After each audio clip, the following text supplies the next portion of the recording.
Hello बच्चों, क्या हाल चाल है। बढ़िया एकदम। बढ़िया एकदम है। तो एक और नए वीडियो में आप सभी बच्चों का मैं विवेक कुमार हार्दिक स्वागत करता हूं। बच्चों, आज की इस वीडियो का जो एम है, हमारा एम है how to calculate hybridization and geometry of any molecule. कोई मॉलिक्यूल अगर हमें दे रखा है तो उसका हाइब्रिडाइजेशन कैसे निकालें और उसकी ज्योमेट्री कैसे निकालें, आज के इस वीडियो का एम है। पेन और कॉपी लेके बैठिएगा। केमिकल बॉन्डिंग क्लास 11th का बहुत इंपॉर्टेंट कंसेप्ट है ये। और चलिए शुरू करते हैं। जो लोग नहीं जानते अभी, तो आप देख रहे हैं आपकी अपनी कोचिंग क्लासेस, जो कि पिछले 5 सालों से बेस्ट रिजल्ट निकालने वाली एक कोचिंग है, जिसको आप चेकआउट कर सकते हैं। डिस्क्रिप्शन बॉक्स में हमारे ऐप की लिंक दे रखी है, वहां से आप ऐप को डाउनलोड करके बाकी डिटेल्स देख सकते हैं। चलिए, तो देखिए भाई, हाइब्रिडाइजेशन निकालना है हमें। फर्स्ट ऑफ ऑल हमें समझना चाहिए हाइब्रिडाइजेशन होता क्या है। हाइब्रिडाइजेशन बच्चों is the intermixing of orbitals.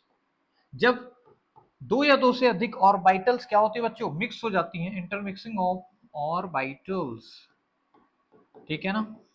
जब दो या दो से अधिक ऑर्बिटल्स सर आपस में पास आने की वजह से, कोवेलेंट बॉन्ड बनने की वजह से जब मिक्स हो जाती हैं, तो वो हाइब्रिडाइजेशन का शक्ल ले लेती हैं। और फिर मॉलिक्यूल एक डेफिनेट ज्योमेट्री में आ जाता है to minimize it all the repulsions, ठीक है ना। मॉलिक्यूल क्या करने की कोशिश करता है, रिपल्शन मिनिमाइज करने की कोशिश करता है, तो एक बढ़िया सी ज्योमेट्री में आ जाता है। और वही ज्योमेट्री वगैरह हम थोड़े से बातें करेंगे। चलिए अच्छा, तो यहाँ पे हमें सबसे पहले बच्चों स्टेरिक नंबर निकालना आना चाहिए मॉलिक्यूल का। What is steric number? It is Z. इसको बोलते हैं बच्चों स्टेरिक नंबर। लिख लीजिए जल्दी जल्दी, स्टेरिक नंबर। थोड़ा फैंसी सा नाम है। इनडायरेक्टली हम इसको कैसे निकालते हैं, दो तरीके। एक है number of bond pair plus number of lone pair.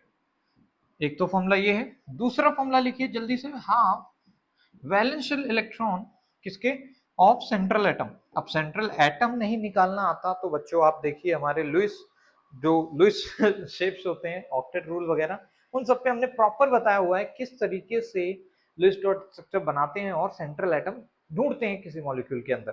तो खैर, वैलेंस शेल के इलेक्ट्रॉन्स लिखना है सेंट्रल एटम के, माइनस करना है पॉजिटिव चार्ज का अगर कोई मॉलिक्यूल पे है, ऐड करना है अगर कोई निगेटिव चार्ज है तो।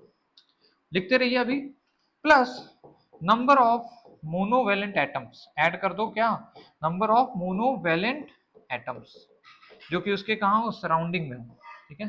सेंट्रल एटम के सराउंडिंग की बातें बोल रखी हैं, जैसे हाइड्रोजन हो गया, फ्लोरीन, क्लोरीन, इस तरीके के जिसकी वैलेंसी क्या हो बेटा, या तो +1 हो या -1 हो, इन सभी को क्या बोलते हैं हम लोग, मोनोवेलेंट बोलते हैं। मोनो मतलब वन, वैलेंसी मतलब वन।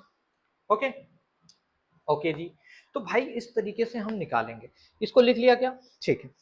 अब थोड़ी सी और चीजें याद कर लिए, थोड़ा सा मेमोराइजेशन है। अगर बच्चों इन सबको निकालने के बाद ये सभी तंत्र विद्या से अगर हमारे पास z की वैल्यू 3 निकल के आती है, 3 निकल के, याद रखिएगा कितनी बेटा, 3। पहले 2 के बारे में बात कर लेते हैं सर, फिर आएंगे 3 के। अगर 2 निकल के आई z की वैल्यू, तो बच्चों हाइब्रिडाइजेशन लिखिएगा sp, और ज्योमेट्री लिखिएगा, ज्योमेट्री के नीचे डाल दीजिएगा क्या भाई, लीनियर। सर क्या लिखेंगे, लीनियर लिख देंगे। अगर बच्चों z की वैल्यू आ गई 3, तो लिख लीजिए हाइब्रिडाइजेशन sp2, और सर यहाँ पे लिखेंगे ट्राइगोनल प्लेनर, ठीक है क्या, ठीक है। अच्छा, अगर z की वैल्यू कभी 4 आ जाती है मान लो, अब सॉल्व करेंगे, अब न्यूमेरिकल है, कुछ ना कुछ तो अलग अलग वैल्यूज आएंगी और इंटीग्रल वैल्यूज ही आएंगी। ये फॉर्मूले का दावा है आपसे, आप इंटीजर ही निकालोगे जब भी निकालोगे, पॉइंट में नहीं आने वाला स्टेरिक नंबर, ठीक है। क्योंकि ये क्या है, number of bonds plus number of lone pair है, और किसी भी चीज का नंबर इंटीजर में ही होता है, ठीक है ना। चलो क्या, तो z इक्वल टू 4 अगर है बच्चों, तो हाइब्रिडाइजेशन sp3 बोलेंगे, और सर टेट्राहेड्रल ज्योमेट्री बोलेंगे, ठीक है ना। टेट्राहेड्रल ज्योमेट्री हम बोलते हैं बच्चों। अगर z की वैल्यू मान लो 5 निकल के आ गई बच्चों, तो इस केस में sp3d हमारे पास क्या हो जाता है, हाइब्रिडाइजेशन का नाम हो जाता है। ये देखो, ये हाइब्रिडाइजेशन है, क्या है बच्चों, हाइब्रिडाइजेशन। कैसे निकालते हैं, पीछे अभी फॉर्मूला देखा है, अभी हम एक न्यूमेरिकल भी करेंगे। फटाफट से पहले बता रहा हूं कि अगर ऐसे ऐसे वैल्यूज आए तो कौन सा हाइब्रिडाइजेशन हम बोलेंगे, कौन सी ज्योमेट्री बोलेंगे उसके करस्पॉन्डिंग। तो यहाँ पे ये आ गया, और इसकी जगह लिख लीजिए ना ट्राइगोनल बाई पिरामिडल, पिरामिडल, ठीक है। और अगर z की वैल्यू कभी 6 आ जाए बेटा, तो sp3d2 होता है हाइब्रिडाइजेशन, और ये होता है ऑक्टाहेड्रल ज्योमेट्री। क्या होगी बेटा, ऑक्टाहेड्रल। z की वैल्यू 7 पे भी कुछ लोग बातें करते हैं, अब ये sp3d3 हो जाएगा क्या। और इसमें बच्चों होता है पेंटागोनल बाई पिरामिडल, ठीक है ना। ज्योमेट्री क्या है, पेंटागोनल बाई पिरामिडल टाइप की ज्योमेट्री हो जाती है। आपके पेपर में मोस्ट ऑफ द टाइम यहाँ तक 5 तक ही पूछा जाता है, 6 7 आप भूल भी जाओ, वैसे 6 को याद रखना, 7 भूल भी जाओ तो भी काम चल जाने वाला है। फटाफट से इसका स्क्रीनशॉट ले लो, आगे बढ़ते हैं फिर हम लोग। लिख लिया, ओके।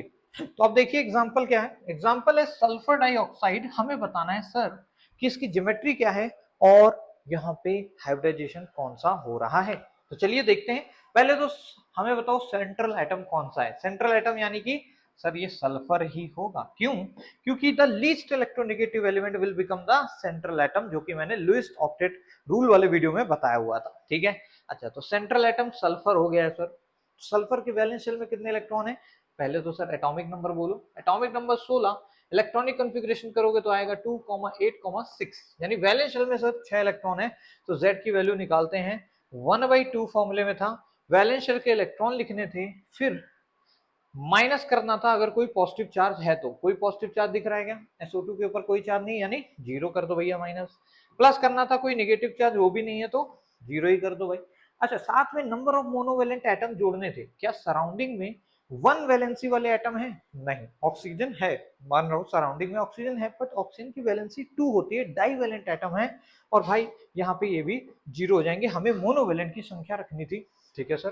तो यहां से ध्यान से देखो बेटा, ये आ जाएगा 2 3 जा 6, z की वैल्यू कितनी आ रही है, इंटीजर आ गई 3, और सर 3 के लिए क्या थी, हाइब्रिडाइजेशन क्या थी, sp2 थी सर, और trigonal planar was the geometry, trigonal planar.